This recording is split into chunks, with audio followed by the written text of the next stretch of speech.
Assalamualaikum warahmatullahi wabarakatuh. Innal hamdalillah nahmaduhu wa nasta'inuhu wa nastaghfiruh wa na'udzu billahi min syururi anfusina wa min sayyiati a'malina. May yahdihillahu fala mudilla lahu wa may yudlil fala hadiyalah. Asyhadu an la ilaha illallah wahdahu la syarikalah wa asyhadu anna Muhammadan abduhu wa rasuluh. Allahumma sholli ala sayyidina Muhammad wa ala ali sayyidina Muhammad kama shallaita ala sayyidina Ibrahim wa ala ali sayyidina Ibrahim wa barik ala sayyidina Muhammad wa ala ali sayyidina Muhammad kama barakta ala sayyidina Ibrahim wa ala ali sayyidina Ibrahim fil alamin innaka Hamidum Majid. Rabbi shrah li sadri wa yassir li amri wahlul 'uqdatam min lisani yafqahu qawli, amma ba'du. Hadirin hadirat jamaah kaum muslimin wal muslimat yang dirahmati oleh Allah Subhanahu wa taala. Kali ini saya akan membahas kitab Al-Azkar. Di sini yang akan kita bahas tentang pasal doa yang berkaitan dengan anggota-anggota wudhu. Nah, sebelumnya saya disclaimer lebih awal karena doa-doa yang ada di dalam kitab Al-Azkar di sini tidak ada asalnya. Jadi tidak ada satu riwayat pun yang dapat disandarkan secara pasti datangnya dari Rasulullah Shallallahu Alaihi Wasallam. Nah, di sini nanti dibahas, bahkan musonifnya sendiri mengatakan tidak ada satupun dalil-dalil yang kuat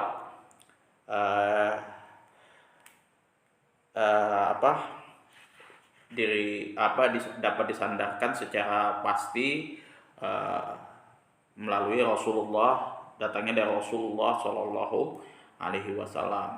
Tapi di sini saya coba bacakan ke teman-teman apa saja sih doa-doanya, kemudian bagaimana ininya. Faslun fi du'ail a'dha'i, fasal yang menerangkan tentang doa pada anggota wudu. Jadi di sini ada doa ketika kita membasuh wajah itu ada doanya, kemudian tangan ada doanya, kemudian rambut, telinga dan lain sebagainya. Amma doa, adapun doa ala a'dha'il wudu'i, atas anggota-anggota wudu, falam yajid fihi syai'un, yang mana di sini tidak terdapat di dalam doa-doa anggota wudhu tersebut syai'un, satu riwayat pun anin Nabi Shallallahu Alaihi Wasallam yang dapat disandarkan dari Nabi Shallallahu Alaihi Wasallam. Waqad qala al-fuqaha'u, dan akan tetapi di sini ulama ahli fikih berpesan yastahibu fihi do'awatun ja'at anis salafi, dan disunahkan saat wudu fihi, pada anggota-anggota tubuh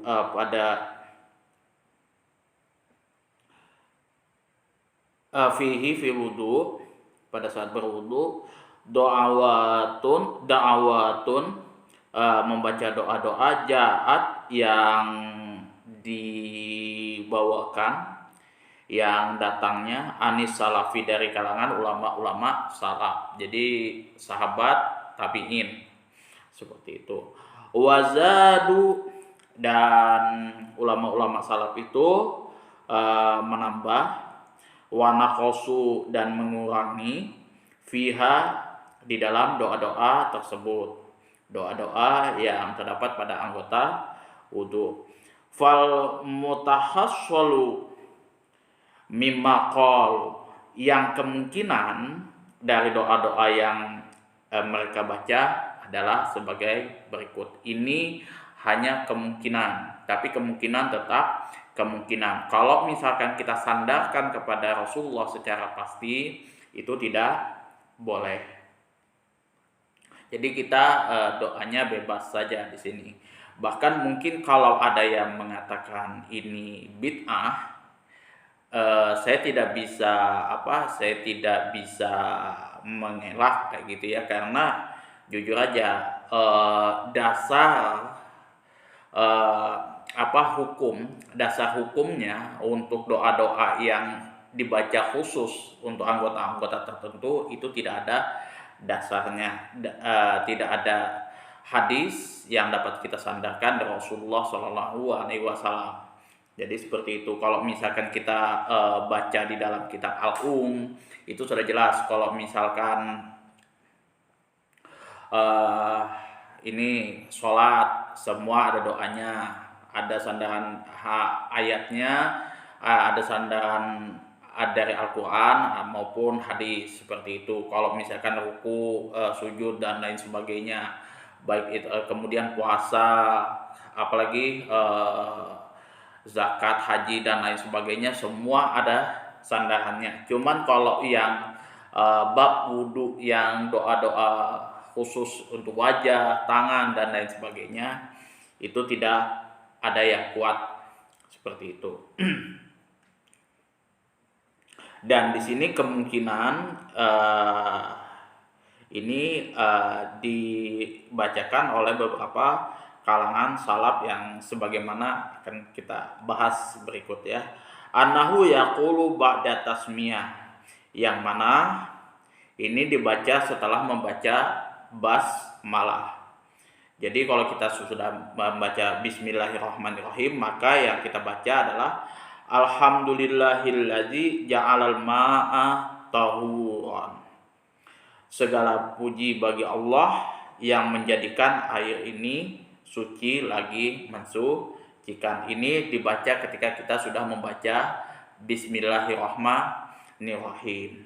Kalau kemarin kita sudah bahas bismillahirrahmanirrahim yang dibaca sebelum wudhu pun itu juga tidak ada sandaran yang jelas. Dia hanya ada sandaran yang umum saja di situ.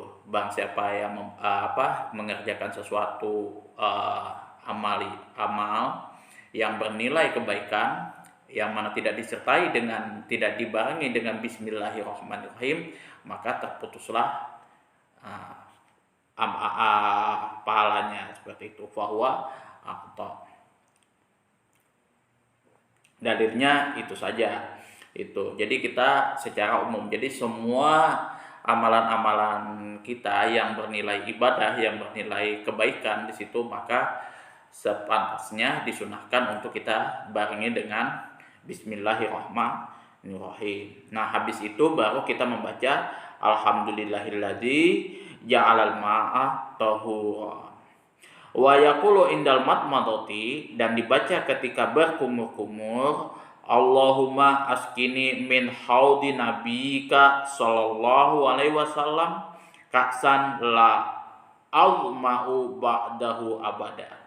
Allahumma ya Allah, askini berikanlah aku minum min haudi, dari segelas air telaga nabika, nabimu ya Allah sallallahu alaihi wasallam, ka'san la azma'u ba'dahu abada, yang mana dengan segelas air telaga tersebut saya tidak akan merasa haus dan dahaga setelah saya meminumnya selamanya, untuk selamanya. Kemudian di sini wa yaqulu indal istinsyaq, doa yang dibaca ketika beristinsyak. Allahumma la tahrimni, ya Allah, janganlah engkau halangi dariku raihata aroma naimika, kenikmatan wajinanika, dan surgamu. Jadi kenikmatan surgamu. Jadi janganlah engkau halangi, janganlah engkau haramkan aroma kenikmatan surgamu. Itu ketika kita doa yang kita baca ketika kita beristinsyak. Jadi istinsyak itu kalau bermadmadah itu kan berkumur-kumur. Kalau beristinsyak itu memasukkan air ke hidung kemudian dikeluarkan lagi, itu yang namanya istinsyak. Wa yaqulu inda ghuslil wajhi. Nah, ini adalah doa yang dibaca ketika membasuh wajah. Allahumma bayyid wajhi, ya Allah jadikanlah tampak putih wajahku yauma, pada hari tabyaddu wujuhun, menjadi putih wajah-wajah, wa taswaddu wujuh, dan menjadi hitam wajah-wajah. Jadi yang mana artinya kurang lebih, ya Allah jadikanlah wajahku ini tampak putih berseri-seri pada hari di mana pada hari di padang mahsyar, kalau nggak salah ada yang mempunyai wajah yang putih dan ada yang mempunyai wajah yang hitam seperti itu. Wa yaqulu inda ghuslil yadain, dan dibaca ketika membasuh kedua tangan. Allahumma a'tini kitabi biyamini, ya Allah a'tini berikanlah kitabi catatan amalku biyamini dengan tangan kananku. Allahumma, ya Allah, la tu'tini jangan berikan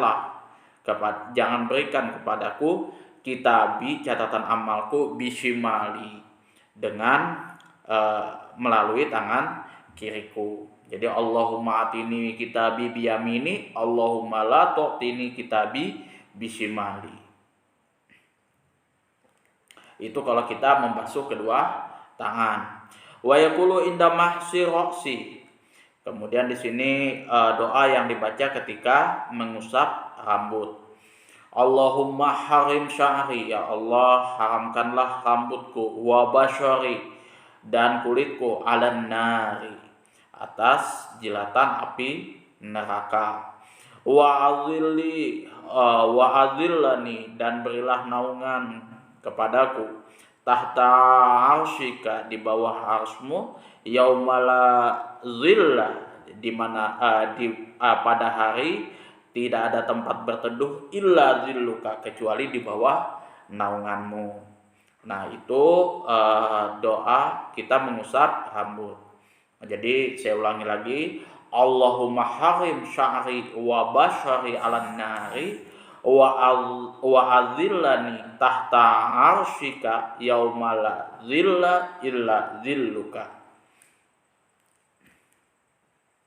Itu tadi doa mengusap rambut. Sekarang kita masuk kepada doa mengusap kedua telinga. Wa yaqulu inda mashil udhunain, doa yang dibaca ketika mengusap kedua telinga.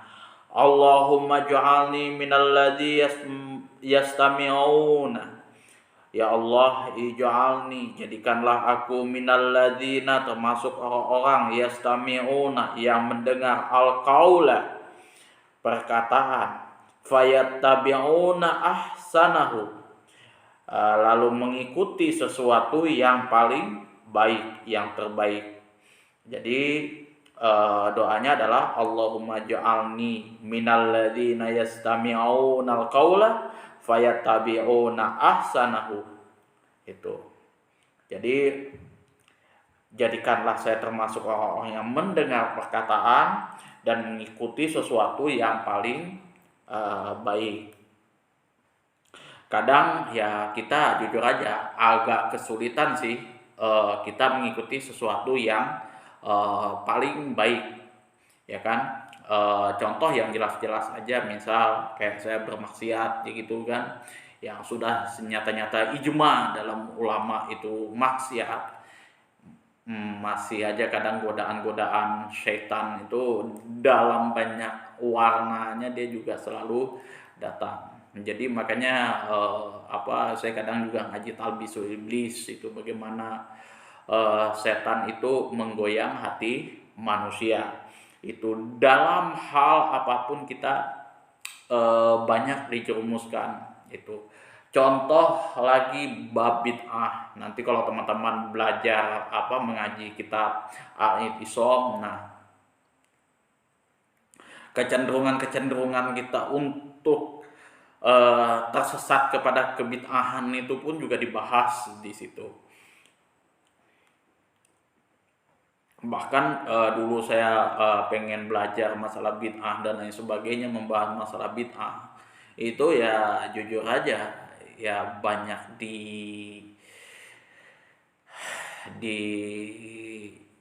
disindir juga, disikat juga sama teman-teman itu kan, bicara-bicara masalah bid'ah gitu kan. Kalau bisa naik onta aja kayak gitu kan.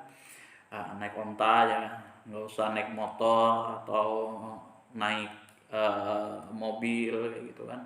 Padahal ya bid'ah itu tidak berbicara ke ranah umum. Kalau ranah umum itu yang masalah duniawi, itu Rasulullah sudah mengatakan kamu yang paling tahu masalah urusan duniamu itu kita ya paling tahu. Kalau yang namanya berbicara syariat, otak kita tidak bisa menjangkau. Baik dan buruknya itu sudah diatur dalam hukum-hukum syariat. Itu jadi apa namanya? Patokan dasar patokan paling atasnya mentoknya kebenaran itu adalah orang-orang yang mengikuti syariat agama Islam yang bersumber daripada dua hukum ini saja, Al-Quran dan hadis. Nah, lepas daripada itu seluruh amalan yang tidak ada asalnya, tidak ada dasarnya di dalam Al-Quran dan hadis itu sudah nyata bid'ah. Itu jadi sudah bisa dikategorikan dalam konteks bid'ah. Nah, bid'ah ini pun juga tidak saya jelaskan secara detail di pembahasan kitab Al-Azkar, tapi nanti dibahas di dalam kitab Al-I'tisom. Kalau teman-teman mau belajar itu dibahas di dalam kitab Al-I'tisom. Di situ rinci pembahasannya. Ada yang namanya bid'ah hakikiyah itu seperti apa, bid'ah idofiyah itu seperti apa. Kemudian ada ulama yang mengatakan bid'ah hasanah sama dolalah itu yang seperti apa, dicontohkan, digambarkan di situ. Itu juga rinci. Itu bantahan-bantahannya dibahas secara tuntas dan akademis di situ. Nah, teman-teman saya sarankan bagus kalau berbicara masalah bid'ah itu tolak ukurnya, patokannya adalah kitab Al-I'tisom. Walaupun pengarangnya Al-Imam Syatibi bermazhab Maliki, tapi dia adil, ya kan? Kalau misalkan Al-Imam Ibnu Abdul Salam membagi dalam bab bid'ah, dia bantah di situ, tapi dia adil di situ. Misalkan ulama Imam Syafi'i membagi dua macam bid'ah hasanah dan bid'ah dolalah seperti itu, atau bid'ah mahmudah dan bid'ah mazmumah dibahas di situ, tapi dia pun juga memahami di situ. Kalau yang dimaksud mazhab Syafi'i bid'ah mazmumah itu yang berkaitan dengan agama, bid'ah mahmudah itu bid'ah yang berkaitan dengan masalah urusan dunia. Nah, ada juga nanti dibahas di situ bid'ah yang berkaitan dengan akidah. Contoh pergi ke siapa namanya Mbak Yu kayak gitu kan, minta ramalan di masa depan dan lain sebagainya, atau kita pergi ke dukun-dukun, atau minta bantuan ke kubur-kubur seperti itu. Ya, itu sudah namanya bid'ah akidah. Itu secara akidah sudah bid'ah. Yang namanya kita berziarah ke kubur, itu sunnahnya kita mengingat kita nanti akan pulang ke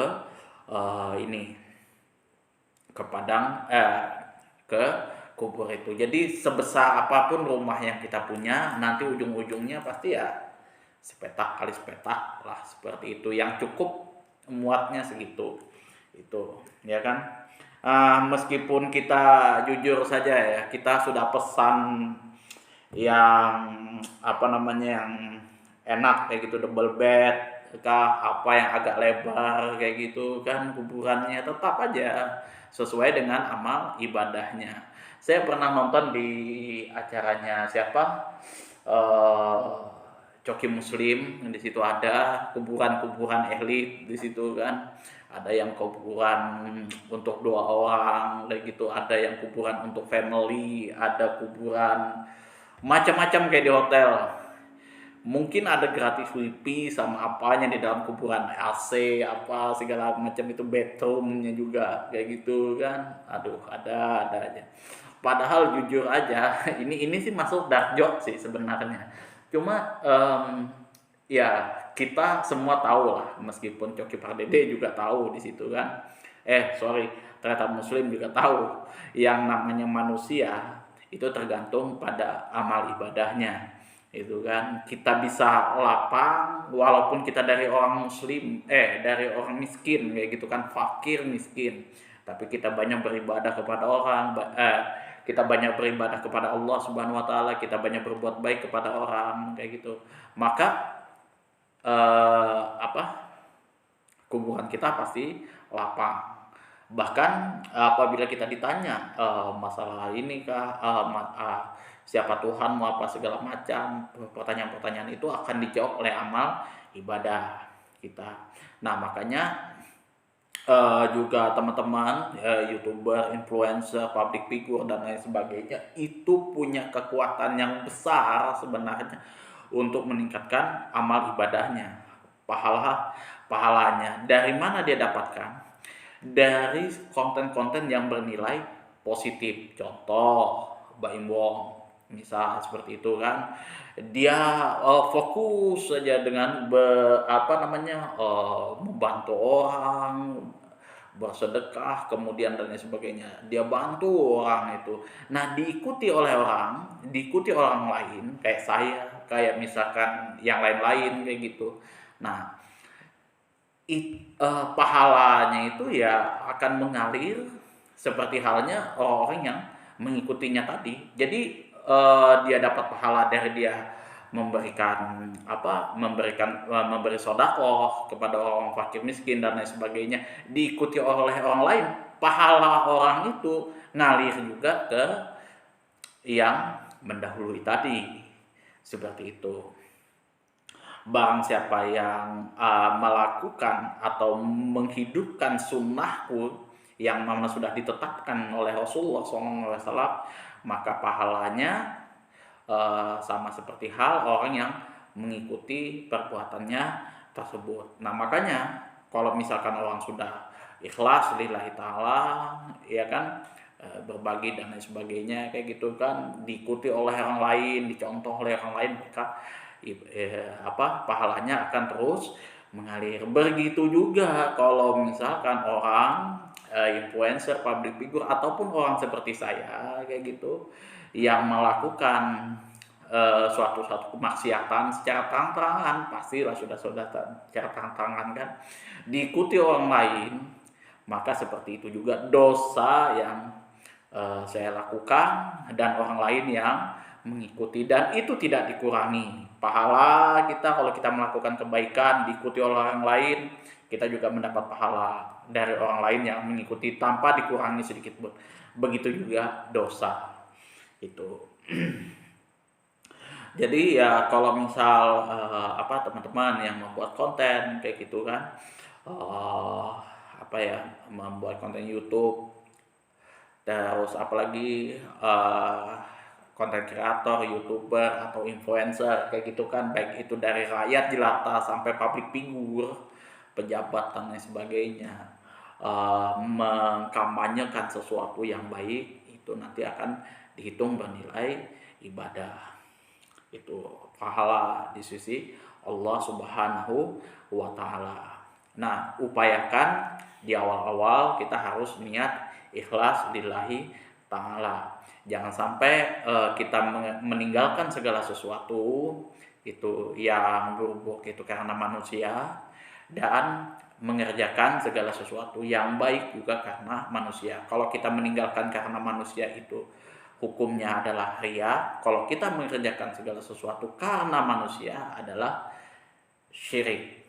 Nah, usahakan ikhlas itu di tengah-tengah kedua itu.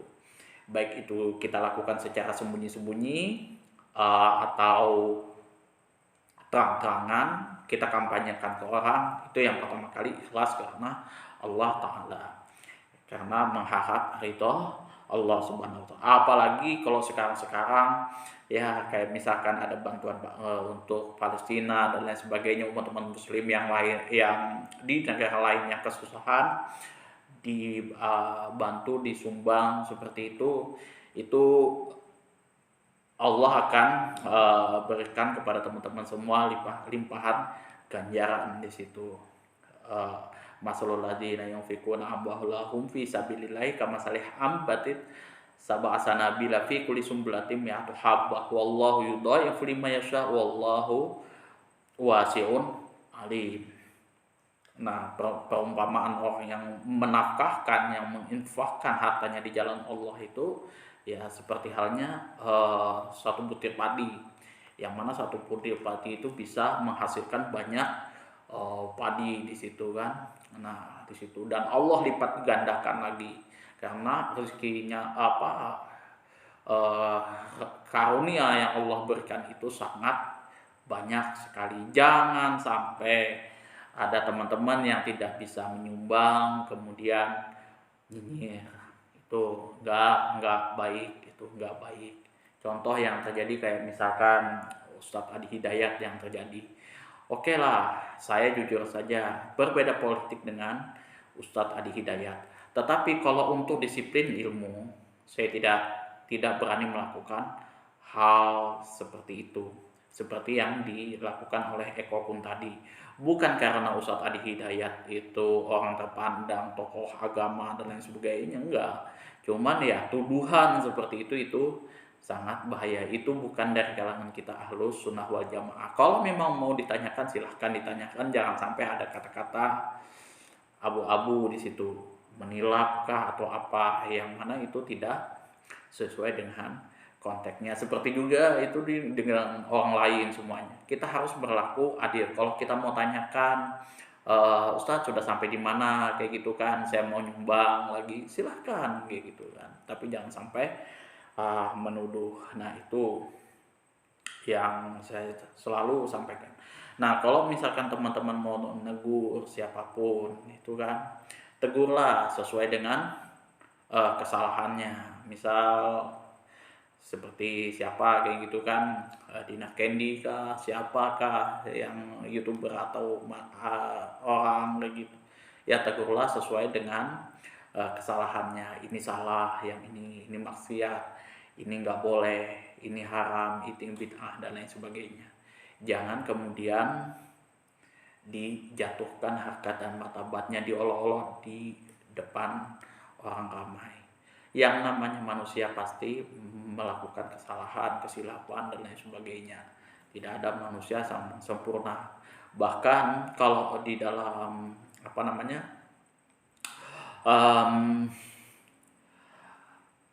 mahfudot peribahasa orang Arab mengatakan kalau misalkan kamu mencari teman yang sempurna, maka kamu tidak akan pernah mendapatkan teman selama-lamanya.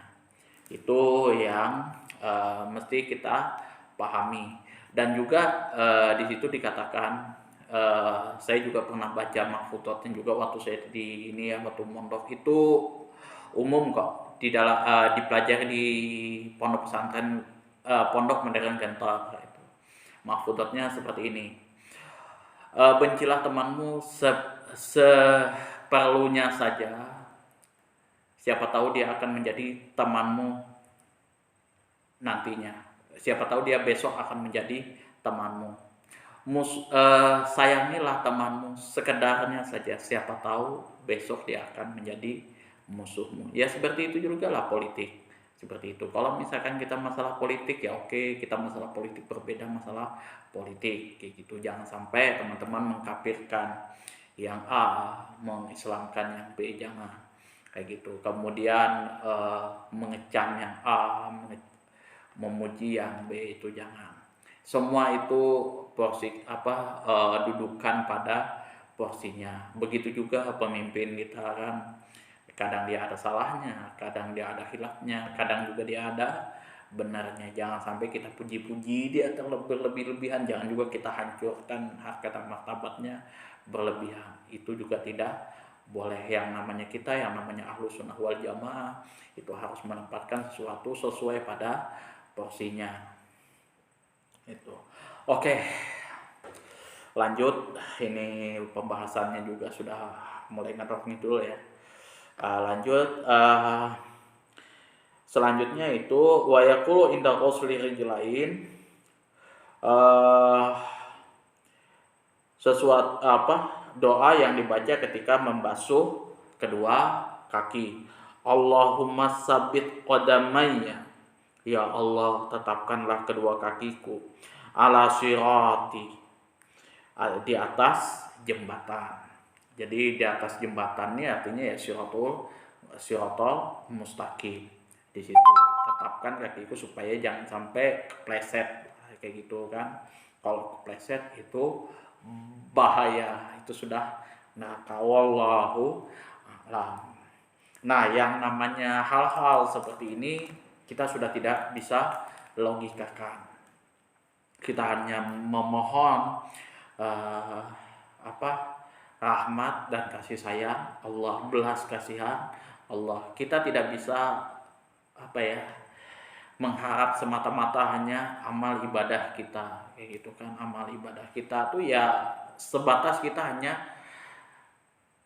kita mengharap ridhonya Allah Subhanahu wa taala, itu aja kayak gitu kan. Kita menjalankan perintah Allah kayak gitu, menjauhi larangannya seperti itu kan. Karena ya memang kita berharap surga dan surganya Allah Subhanahu wa taala. Itu orang yang berharap surganya Allah taala juga tidak ada salahnya seperti itu.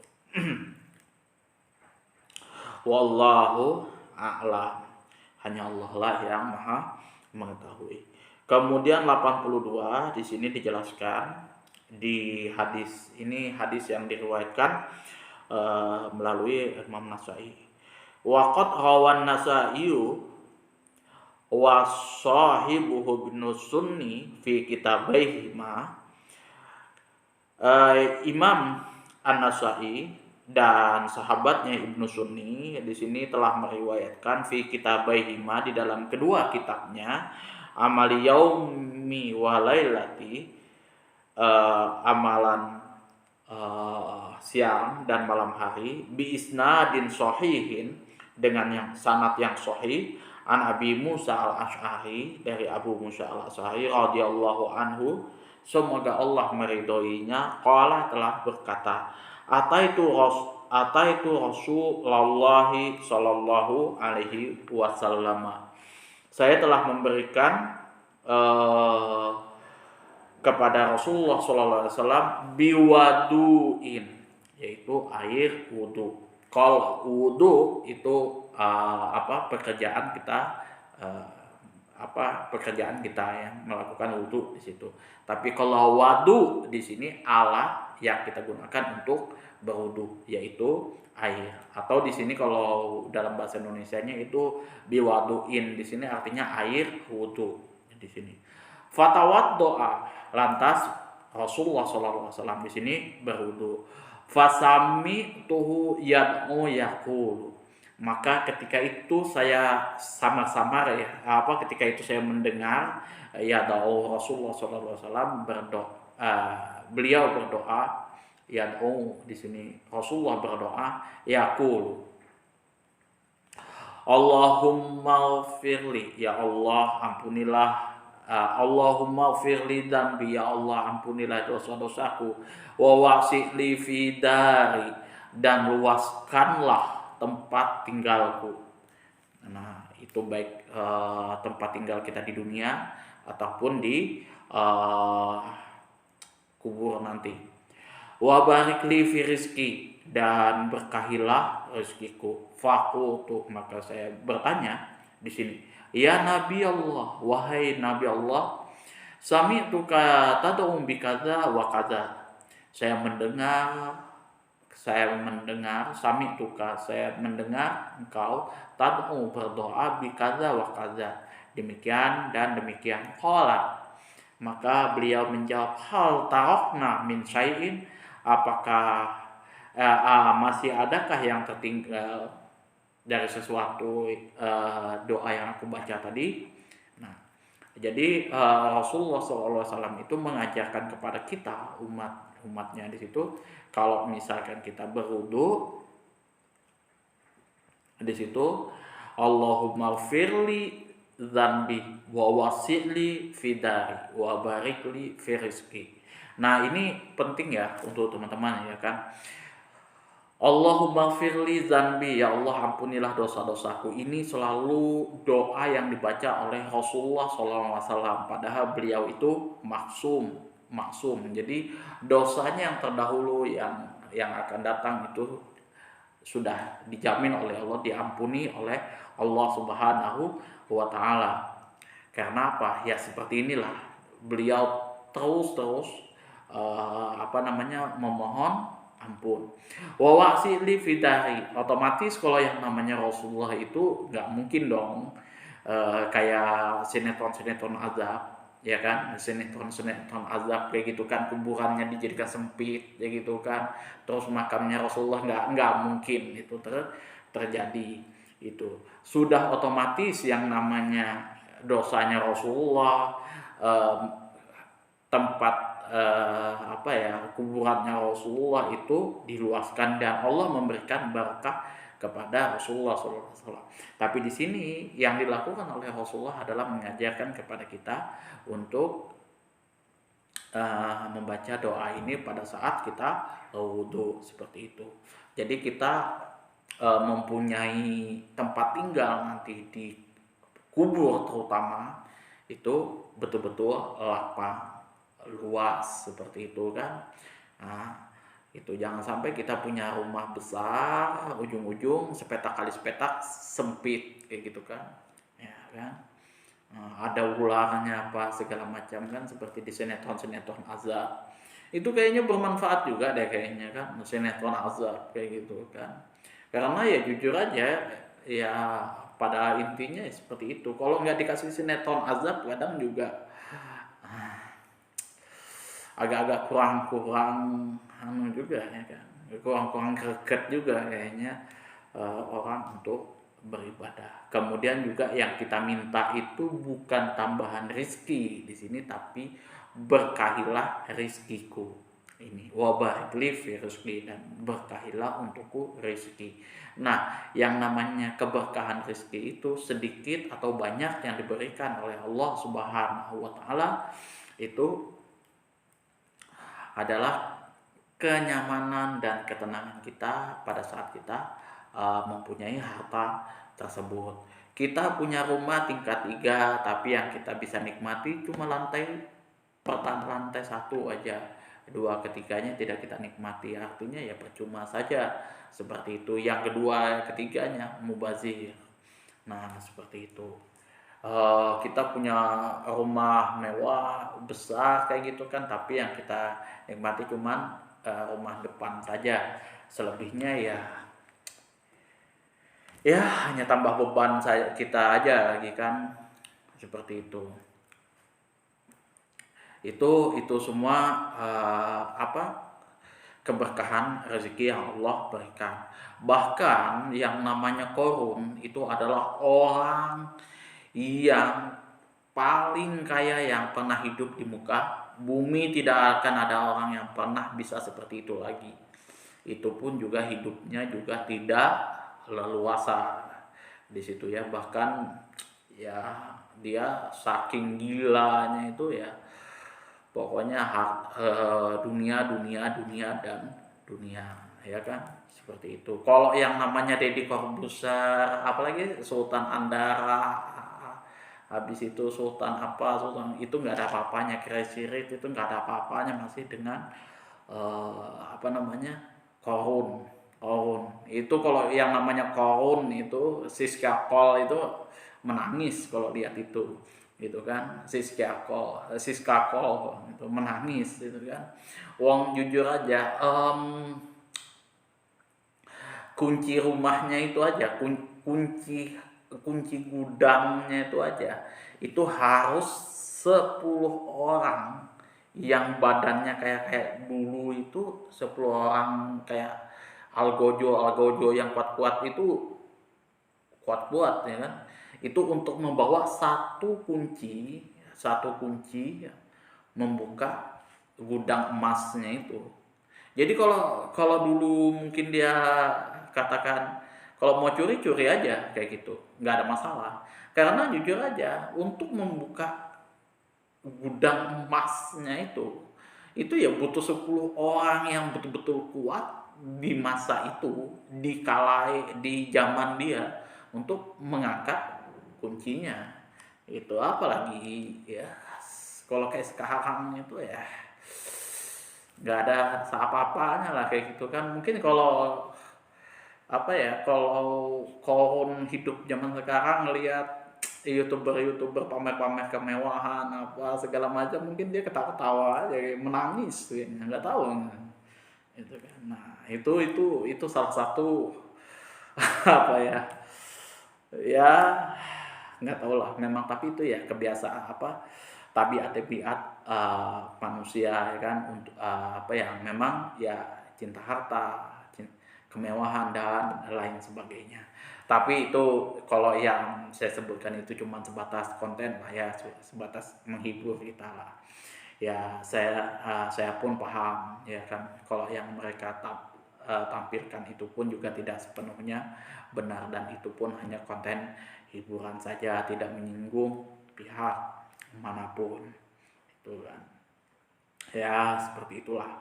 Ya saya tahu kalau kayak mereka pasti adalah muslim-muslim yang taat, dan apapun yang mereka lakukan, kesalahan yang mereka lakukan itu semoga diampuni oleh Allah Subhanahu wa taala. Karena apa? Karena ya ketidaktahuan mereka, karena mereka tidak tahu. Itu semoga Allah mengampuni dosa-dosa mereka. Itu ya selalu saya sampaikan ke teman-teman, ke ini ya, ke keluarga-keluarga dan lain sebagainya. Itu bercandaan aja.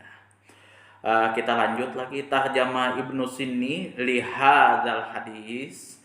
Imam Ibnu Sini di sini mengkategorikan lihadzal hadis ini bab ma yaqulu baina dhahrani wudu'ihi. Hadis ke dalam bab doa-doa yang dibaca antara dua ujung wudu ya. Jadi doa ini di antara dua ujung wudu ya kan. Kalau tidak salah ini di akhir-akhir wudu ya. Ini wa ammat Nasa'i fadakhalahu fi bab ma yaqulu ba'da faraghihi min wudu'ihi. Dan Imam Nasa'i memasukkan doa yang tadi yang sudah kita baca tadi ke dalam bab yang dibaca setelah selesai wudu. Wa kilahuma muhtamalun, dan keduanya ini nampak ada kemungkinan ya yang dibaca oleh Rasulullah SAW. Jadi kalau misalkan kita selesai wudhu, di sini yang kita baca adalah Allahumma firli dzambi wa wasi'li fi dari wa baghli fi rizki. Nah, di sini. Nah, ini yang dikategorikan oleh Al-Imam Nasa'i doa ketika kita selesai wudhu. Jadi ya menurut Imam Nasa'i ini doa ini adalah doa ketika kita selesai melakukan wudhu. Wallahu a'lam bishawab. Oke, lanjut bab ma yaqulu ala irtisalihi. Bab yang membahas tentang bacaan-bacaan yang diucapkan pada saat kita mandi. Yustahabbu lil mughtasili, disunahkan bagi orang yang mandi, ayyakula jami amma dzakarnahu, untuk membaca semua yang telah kami sebutkan fil mutawaddi, pada saat orang tersebut berwudu, minatasmiyati wa ghairiha, dari membaca basmalah dan lain sebagainya. La farqa baina dzalik bainal junubi wal haidi wa ghairihima. Tidak ada perbedaan antara orang yang mandi karena junub, haid dan lain sebagainya. Tapi di sini ada yang berpendapat wa qala ba'du ashabina, sebagian dari teman kami berpendapat ingkana junuban au haidon, jika seseorang tersebut mandi karena haid dan junub, lam yati bitasmiyah, maka tidak perlu membaca bismillahirrahmanirrahim. Wal masyhur, akan tetapi menurut pendapat yang masyhur di kalangan para ulama, annaha mustahabun lahuma ka ghairihima, sesungguhnya bahwasanya membaca basmalah tersebut disunahkan bagi orang yang junub dan haid atau selainnya. Lakinnahuma, dengan catatan la yajuzu lahuma ayyaqsida bihal Qur'an. Akan tetapi di sini tidak boleh bagi orang yang junub dan haid bermaksud membaca basmalah tadi untuk membaca Al-Quran dengan membaca Al-Quran. Itu tidak boleh. Hanya sebatas zikir saja seperti itu. Bismillahirrahmanirrahim. Dah, kayak gitu. Zikir saja untuk ya istilahnya perbuatan yang baik kita dahului, kita sertai dengan Bismillahirrahmanirrahim tanpa kita niatkan untuk membaca Al-Quran. Kalau misalkan kita niatkan membaca Al-Quran, maka hukumnya tidak boleh bagi orang yang junub ataupun haid. Wallahu a'lam bishawab. Nah, itu pembahasan yang sudah kita bahas pada malam hari ini, ya kan, yang berkenaan tentang doa-doa untuk anggota wudu, kemudian sesuatu yang kita baca pada saat kita mandi wajib. Nanti kita akan membahas tentang doa tayamum, kemudian doa ketika menuju ke masjid dan lain sebagainya. Jadi jujur saja setelah saya mengkaji kitab Al-Azkar ini sendiri, ya waktu saya masih mondok kemudian sampai sekarang, saya jujur aja untuk teman-teman yang mau ikut tarekat apapun itu, sunahan apapun, baik itu apalagi yang berbau bid'ah, itu kalau bisa jangan. Ini aja, jujur aja, mungkin kalau misalkan teman-teman tidak bisa membaca kitab kuningnya, teman-teman bisa baca terjemahannya seperti ini. Ini tebalnya segini. Nah, kalau teman-teman baca yang hadis sahihnya saja, nggak usah hadis dhaif, apalagi syadidud dhaif, sampean buang yang dhaifnya sama syadidud dhaifnya, sampean buang yang sahihnya saja. Saya yakin teman-teman bengek mengamalkannya. Itu bengek teman-teman mengamalkannya, karena jujur aja ini kitab jujur aja lengkap betul dia bahas di sini. Ya mulai dari kita bangun tidur sampai tidur lagi.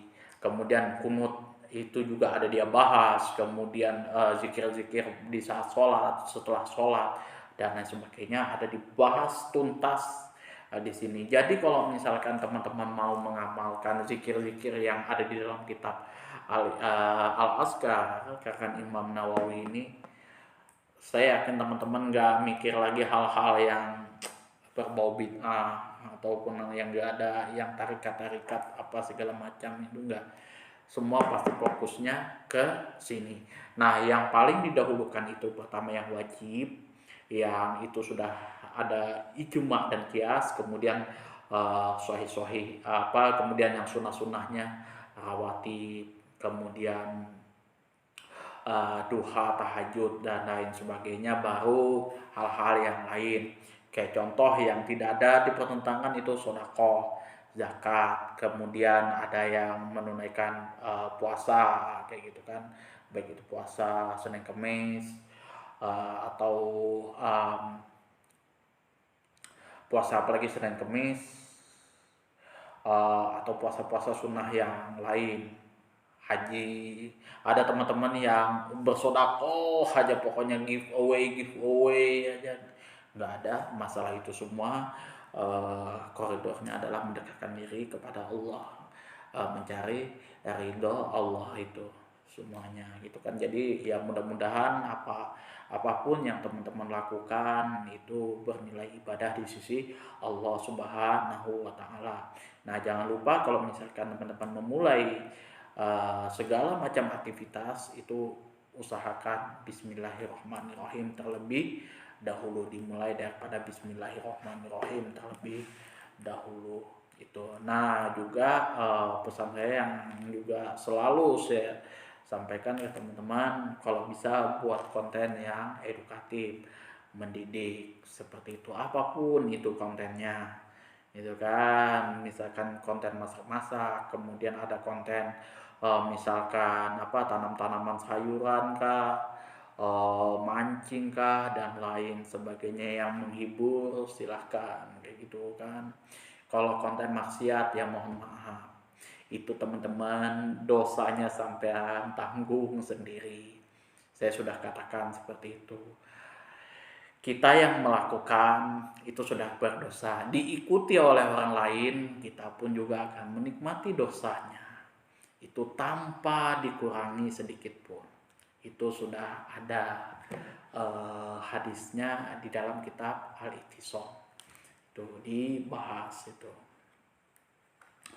Saya juga lupa gambaran tepatnya hadis itu, tapi ya mansana sunatan hasanatan itu pasti sudah tahu kalau pembahasan bid'ah seperti itu yang berkaitan dengan sodakoh di situ. Yang mana pada waktu itu ada orang yang susah di situ, sendalnya pun juga nggak ada. Ini maka ketika Rasulullah sudah sedih betul melihat orang yang susah kayak gitu, sahabat itu bersedekah kepada orang yang miskin di situ. Nah, Rasulullah jadi gembira. Disitulah hadis itu keluar. Jadi satu orang bersedekah diikuti oleh orang lain, gitu, berbuat baik diikuti oleh orang lain, maka dia akan menambah pahala itu. Gitu kan, orang lain yang mengikuti dia pahala, ya pahala buat kita. Seperti MLM kayak gitulah. Tapi ingat, sunnatan hasanatan di sini adalah sunnah yang baik yang sudah masuk dalam kategori yang masuk dalam syariat agama Islam. Sunnatan sayyi'atan juga yang jelek itu yang sudah ditetapkan di dalam syariat agama Islam, bukan akal pikiran kita. Imam Asyatibi sudah mengatakan yang namanya sunnah hasanah dan sunnah sayyi'ah itu bukan akal pikiran manusia yang mencerna di situ, tapi syariat agama Islam, sudah ketetapan yang ada di dalam Al-Quran dan hadis. Manusia tidak dapat menjangkau itu. Itu yang dibahas di bab 3 di dalam kitab Al-I'tisam.